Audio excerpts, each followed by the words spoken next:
তো মশলা আমার কষানো হয়েই গেছে একদম সুন্দর করে। তো এখন এর মধ্যে দিয়ে দেবো জল। আর আমি কিন্তু জলটা একদম গরম করে নিয়েছি। এই সময় না একটু গরম জল দিলে তরকারির স্বাদটা খুব ভালো হয়। এবার যে যেমন গ্রেভি রাখতে চাচ্ছ সেই মতন করে জলটা দেবে। তো আমি এই যে এতটা জল দিয়েছি, আর একটু বেশি দিলে এই কোপ্তার মধ্যে কিন্তু জলটা আবার টেনেও নেবে। এখন এটাকে একটু ফুটতে দেবো।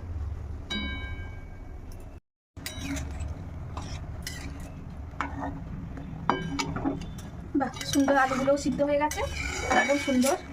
এখন এর মধ্যে এই বড়াগুলো ঢেলে দেবো। এই বড়াগুলো ঢেলে দিয়েছি। এখন স্বাদের জন্য আমি একটু অল্প করে মিষ্টি দেবো। তোমরা চাইলে দিতেও পারো, না চাইলে নাও দিতে পারো। এই বড়াগুলো দিয়ে আমি আর মিনিট 3 মতন একটু ফুটিয়ে নেব।